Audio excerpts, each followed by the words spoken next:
Direct selling में मेहनत आप करते हो, टीम आप बनाते हो और सेल्स आप जनरेट करते हो, लेकिन जब पे आउट का टाइम होता है तब रिसिप्ट पे लिखा होता है एडमिन चार्जेस, ट्रेनिंग फीस और एडजस्टमेंट। आप सोचते होंगे कि यह कोई कंपनी का रूल होगा, लेकिन यह गलत है।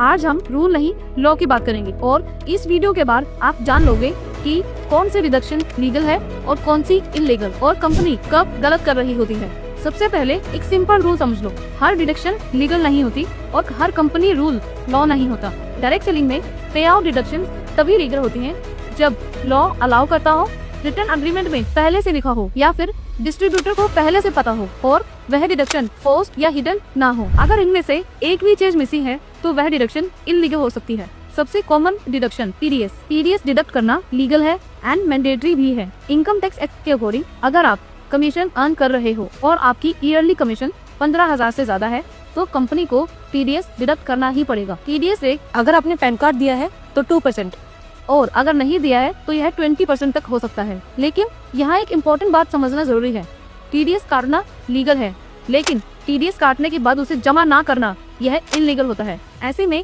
आप कंपनी से फॉर्म 16A ले सकते हैं और वह टीडीएस आपके फॉर्म 26AS में दिखना चाहिए। अगर आपका टीडीएस डिडक्ट हुआ है लेकिन वह फॉर्म 26AS में शो नहीं हो रहा है तो ऐसे में वह कंपनी लॉ फॉलो नहीं कर रही है। अब बात करते हैं सबसे कंट्रोवर्शियल डिडक्शन की, एडमिन चार्जेस, जैसे कि बैक ऑफिस चार्जेस, मेंटेनेंस और ऑफिस एक्सपेंसेस। यह सब सुनने में नॉर्मल लगता है, लेकिन लॉ क्या कहता है? एडमिन चार्जेस ऑटोमेटिकली पे आउट से डिडक्ट करना इलीगल माना जाता है। डायरेक्ट सेलिंग रूल्स 2021 के हिसाब से किसी भी डायरेक्ट सेलर से किसी भी प्रकार के आर्बिट्रेरी चार्जेस नहीं लिए जा सकते, स्पेशली जब कोई एक्चुअल सर्विस प्रूफ ना हो। एडमिन चार्जेस सिर्फ तब लीगल माने जा सकते हैं जब वह अग्रीमेंट में पहले से लिखे हो, फिक्स्ड अमाउंट हो, ऑप्शनल हो और डिस्ट्रीब्यूटर की कंसेंट से लिए गए हो। अगर हर महीने बिना पूछे डिडक्ट हो रहे हैं, परसेंटेज के हिसाब से कट हो रहे हैं और जिसका कोई भी इनवॉइस या सर्विस प्रूफ नहीं है तो वह अनफेयर ट्रेड प्रैक्टिसेस की कैटेगरी में आ सकते हैं।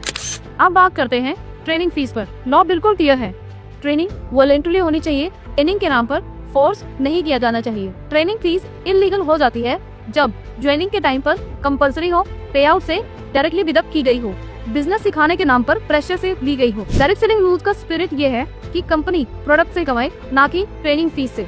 अगर कंपनी ट्रेनिंग से ज्यादा पैसा कमा रही है, प्रोडक्ट से नहीं, तो यह एक रेड फ्लैग हो सकता है। बहुत सी कंपनीज और भी कई प्रकार की डिडक्शंस करती हैं, जैसे कि inactivity charges, target miss penalty, ID renewal, event ticket compulsory cut, fine without written consent. Income सिर्फ और सिर्फ परफॉर्मेंस और सेल्स पर बेस्ड होनी चाहिए और इन सभी सिनेरियोज में ये सारी डिडक्शंस इलीगल कैटेगरी में आती हैं। इंडियन कोर्ट्स का स्टैंड बिल्कुल क्लियर है, direct seller exploitation is equal to unfair trade practices. Courts ने कई बार बोला है फोर्स्ड फीस इलीगल होते हैं और हिडन डिडक्शंस भी इलीगल माने जाते हैं। अगर अग्रीमेंट की टर्म्स भी अनफेयर हो तो कोर्ट उसे भी इग्नोर कर सकता है, मतलब कंपनी का अग्रीमेंट भी लॉ से ऊपर नहीं होता। तो इस वीडियो में आप समझ ही गए होंगे कि कौन कौन सी डिडक्शंस लीगल होती हैं और कौन सी इलीगल। टीडीएस लीगल होता है, admin charges illegal and training fees generally illegal मानी जा सकती है, जैसा कि सिनेरियोज में बताया गया है। अगर आपके पेआउट्स में कोई अनऑथराइज्ड डिडक्शंस और बिना किसी एक्सप्लेनेशन के डिडक्ट हो रहे हैं तो आप चुप मत रहिए। डायरेक्ट सेलिंग सिर्फ और सिर्फ सेल्स का गेम नहीं, लॉ समझने का भी गेम है। अगर यह वीडियो आपके लिए यूजफुल रहा तो इस वीडियो को लाइक करें और शेयर करें, क्योंकि अनफेयर डिडक्शन से सबको बचना चाहिए।